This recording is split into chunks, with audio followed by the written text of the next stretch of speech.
오늘 주시는 말씀은 창세기 34장 13절에서 17절까지 말씀입니다. 다 찾으셨으면 저 여러분 한 절씩 교독하겠습니다. 야곱의 아들들이 세겜과 그의 아버지 함몰에게 속여 대답하였으니 이는 세겜이 그 누이 디나를 더럽혔습니다.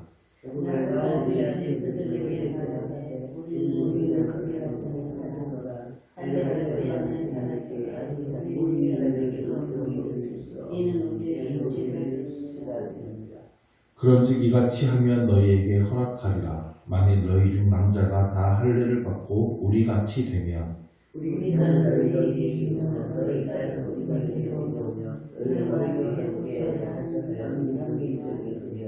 같이 너희가 만일 우리 말을 듣지 아니하고 할례를 받지 아니하면 우리는 곧 우리 딸을 데리고 가리라.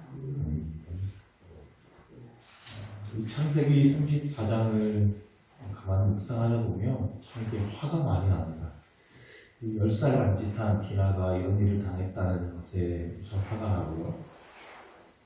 저 딸이 없지만 만약에 내 딸이 이런 일을 당한다면 어떨까 생각해보면 빨리 감정이 격양되죠.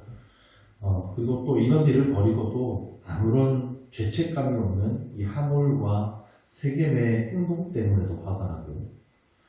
또 무엇보다도 자기 딸이 이런 일을 당했음에도 아무런 반응이 없는 야곱의 행동 때문에도 이게 화가 납니다.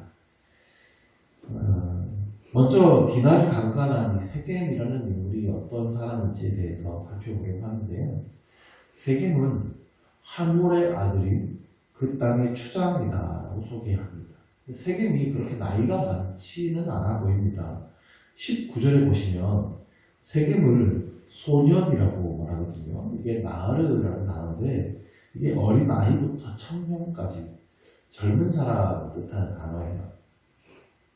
세겜이 디나를 연연해서 사랑해서 아내를 삼고 싶어 하는데요. 아버지 하몰에게 가서 이 소녀를 내 아내로 얻게 해달라고 하죠. 그래서 하몰이 야곱의 집에 가서 이 둘을 결혼시키자 뿐만 아니라 우리 민족이 서로 통혼하자 이렇게 제안합니다. 세겜이 요청하긴 했지만 아버지 하몰이 나서서 아들의 일을 다 해결해주고 있는 모습이 보이죠. 세겜 사람들한테 할례를 받자라고 설득할 때도 하몰과 세겜이 함께 성읍 사람들을 설득합니다. 세겜이 추장이라고 소개는 되지만 미성년자일 겁니다. 아직 어릴 거예요. 아버지 하몰이 원래 추장일 것이고 아들에게 일찍 그 추장 자리를 물려준 것 같습니다. 세겜, 하몰의 아들 세겜의 이름과 그 성의 이름 세겜의 이름이 같습니다. 하몰이 자기가 다스리는 성읍과 자기 아들의 이름을 똑같이 지었어요. 무슨 의미겠어요? 이 성을 내 아들에게 물려줄 것이라는 의도가 확실하게 보이죠. 19절 마지막 19절을 보시면 마지막 부분에 이렇게 되어 있습니다. 그는 그의 아버지 집에서 가장 존귀하였더라. 그러니까 아버지 하몰은 세겜이 태어났을 때부터 이 아이를 그냥 추장으로 삼을 것이다 라고 확정지었습니다. 모든 걸 주기로 작정하는 거예요. 그리고 어린 나이임에도 불구하고 미리 그 추장 자리를 주었습니다. 요즘으로 치면 재벌 2세 같은 건데 나이도 어린데 사장 자리에 앉혀놓은 거죠. 오냐 하면서 이 회사 다 묶어다 했으니까 얼마나 아나무인이겠어요. 세겜은 자기가 원하면 다 가질 수 있다고 생각했을 것입니다. 자식을 향한 아버지의 어긋난 사랑입니다. 세겜이 이런 사람이니까 디나를 보고 어이구 예쁘네 갖고 싶다 생각이 드니까 집에 끌고 와서 강간부터 하고요. 아버지를 졸라서 결혼하고 싶다고 하는 것이죠. 그나마 다행인 것은 이 세겜이 디나의 마음을 말로 위로했다는 것인데요. 이 말이 디나에게 얼마나 위로가 됐을지는 모르겠습니다. 자, 그런데 이 소식을 들은 야곱의 반응을 보십시오. 5절 말씀에 야곱이 그 딸 디나를 그가 더럽혔다 함을 들었으나 자기의 아들들이 들에서 오축함으로 그들이 돌아오기까지 잠잠하였고 어린 딸이 강간당했다는 소식을 들었는데 아버지의 반응이 어떠합니까? 잠잠합니다. 이유가 뭐죠? 자기 아들들이 목축하는 거. 이게 이유가 되나요?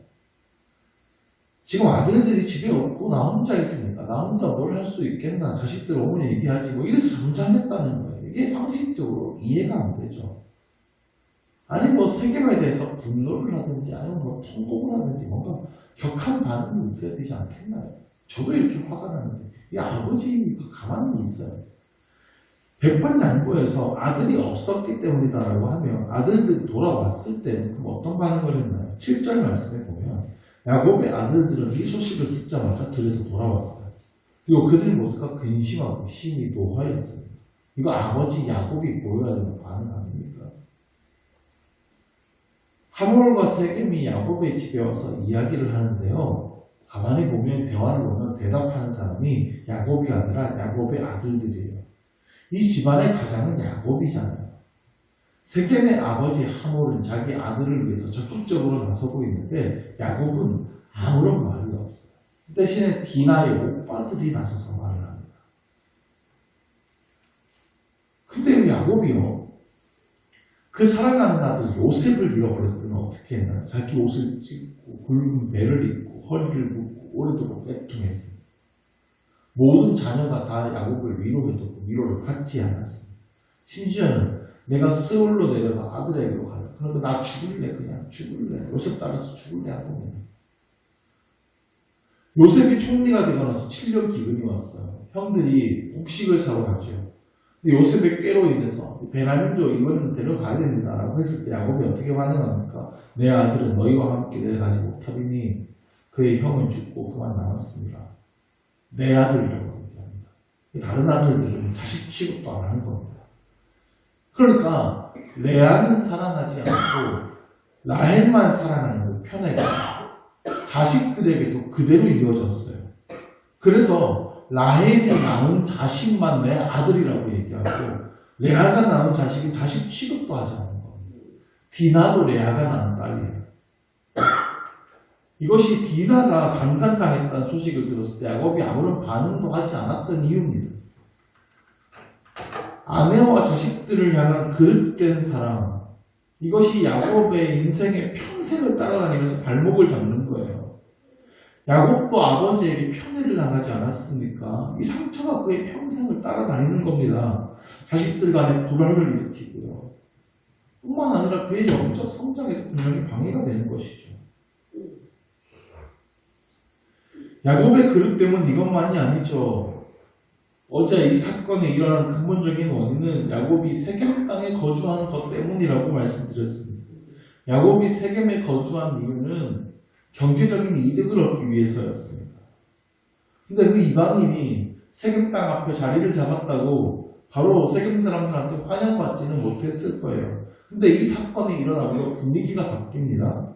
하몰은 디나를 아내로 좀 달라고 얘기하면서 우리가 이제 통혼하자고 얘기합니다. 10절에서 너희가 우리와 함께 거주할 때 땅이 너희 앞에 있으니 여기 머물러 매매하며 여기서 기업을 얻으라 말합니다. 그러니까 이제 우리가 통혼하며 결혼시키면 너희가 여기 사는 것을 우리가 인정해 주겠다는 겁니다.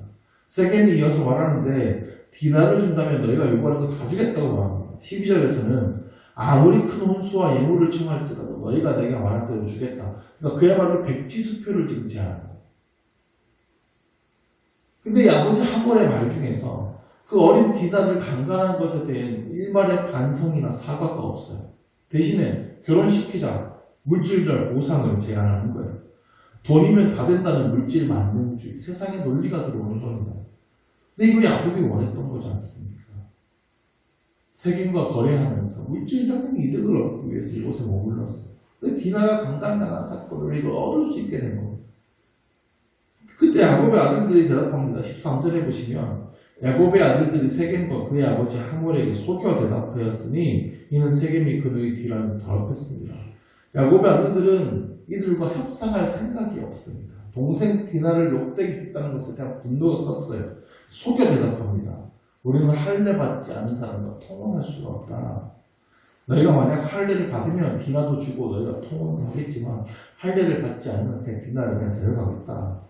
아직 디나는 세겜의 집에 있는 상황입니다. 근데 할례를 가지고 지금 거래를 하는 거예요. 할례가 뭡니까? 우리는 하나님과 언약을 맺은 사람이다라는 걸 기억하는 거예요. 하나님의 언약이 영원토록 그 몸에 새겨져 있다는 것으로 이스라엘의 모든 남자들은 할례를 받습니다. 그런데 그 거룩한 표시인 할례를 가지고 야곱의 아들들이 악한 계획을 세웁니다. 함몰과 세겜은 이게 나쁜 것이 아니라고 생각했어요. 그래서 당장 세겜 사람들을 설득합니다. 우리가 이 사람들하고 통화하자. 23절로 가면요. 그러면 그들의 가축과 재산과 그의 모든 짐승이 우리의 소유가 되지 않겠느냐. 철저히 물질 만능주의의 논리로 접근하죠. 할례를 받아서 이들하고 거래하기 시작하면 이들의 거 다 우리 거 될 거다. 이 설득이 먹혀들었어요. 세겜은 모든 남자들이 할례를 받죠. 지금이야 의료기술이 좋아져서 뭐 그렇지만 옛날에는 돌칼로 생사를 잘라냈어요. 엄청 아픕니다. 특히 3일째 되는 날이 제일 아프다고 움직일 수도 없어요. 야곱의 둘째 아들, 셋째 아들 시므온과 레위, 디나의 오빠들입니다. 이들이 교활하게 이 순간을 칼을 가지고 가서 세겜의 모든 남자들을 죽여버리죠.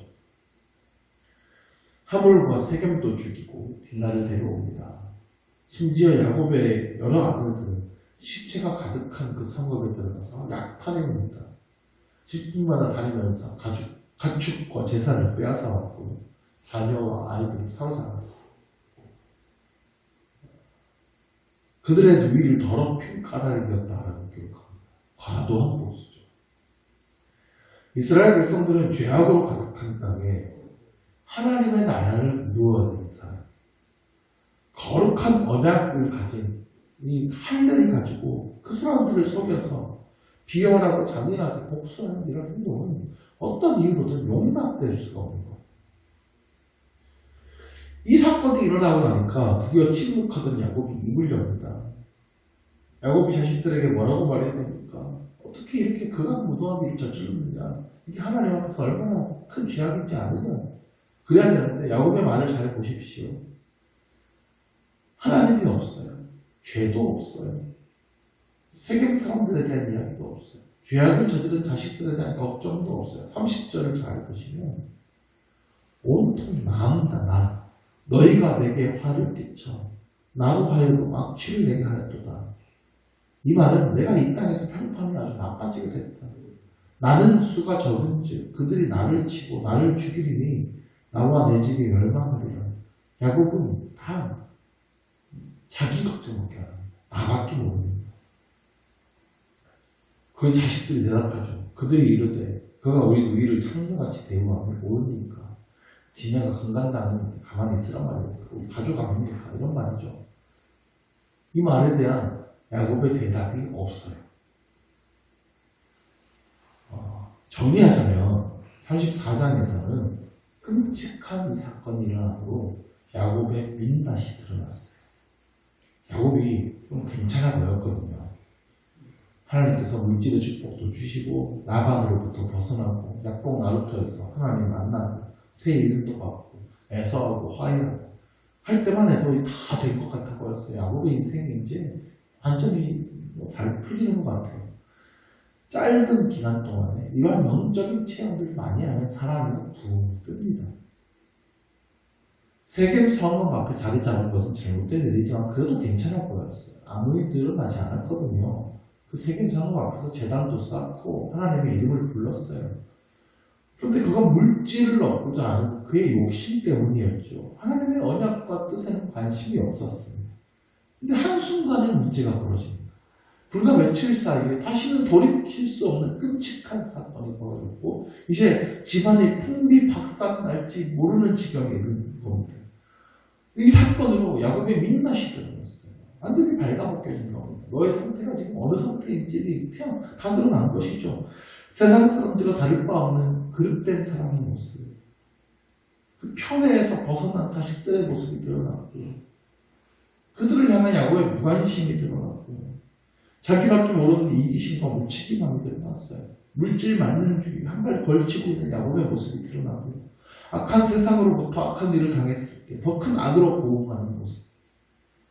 이스라엘이 세상과 다를 바 없는 똑같은 죄인이 일어났습니다. 우리도 사실 그렇습니다. 뉴스에 나오는 힘 있는 사람들이 저지르는 범죄 소식들을 보면요.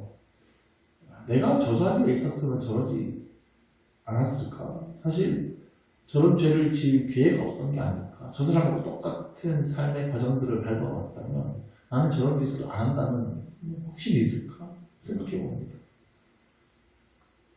야곱의 행동을 보면서 좀 화가 나는 것이 나도 이런 상황이었다면 이렇게 되진 않을까? 이런 생각이 들 수도 있는 것이죠. 우리도 별반 다를 바 없는 죄인입니다.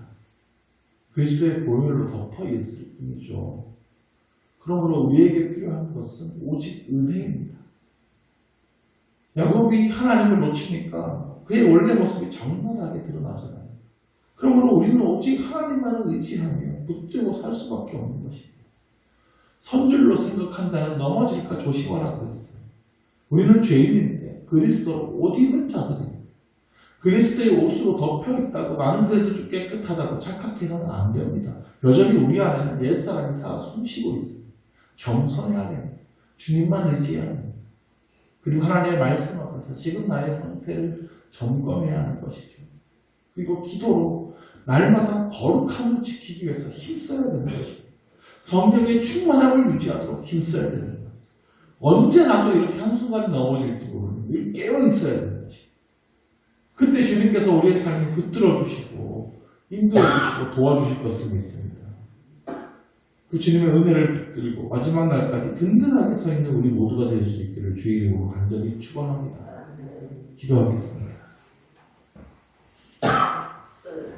하나님 아버지, 하나님께서 어둠 가운데 있던 우리를 주의 빛으로 불러내어 주셨습니다.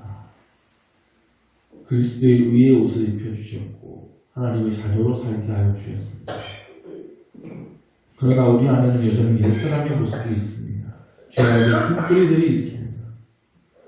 주께서 주신 그 구원의 선물, 의의 옷을 입었다고 자만하지 않게 하여 주옵소서. 나는 그래도 남들보다 나은 사람이라고 착각하지 않게 하여 주옵소서. 주님, 우리는 연약합니다. 우리에게는 여전히 주님이 필요합니다. 주님의 긍휼을 구하는 죄인입니다. 오늘도 우리 가운데 오셔서 우리의 심령을 거룩한 성령으로 채워 주시옵소서. 죄악에 넘어지지 않도록 굳게 붙들어 주시옵소서. 각기 제 길로 가는 우리의 발걸음을 붙들어 주의 길로 인도하여 주시옵소서. 주님 다시 오시는 그날까지 이 은혜를 겸손히 의지하며 살아가게 하여 주옵소서. 예수 그리스도 이름으로 기도드립니다. 아멘.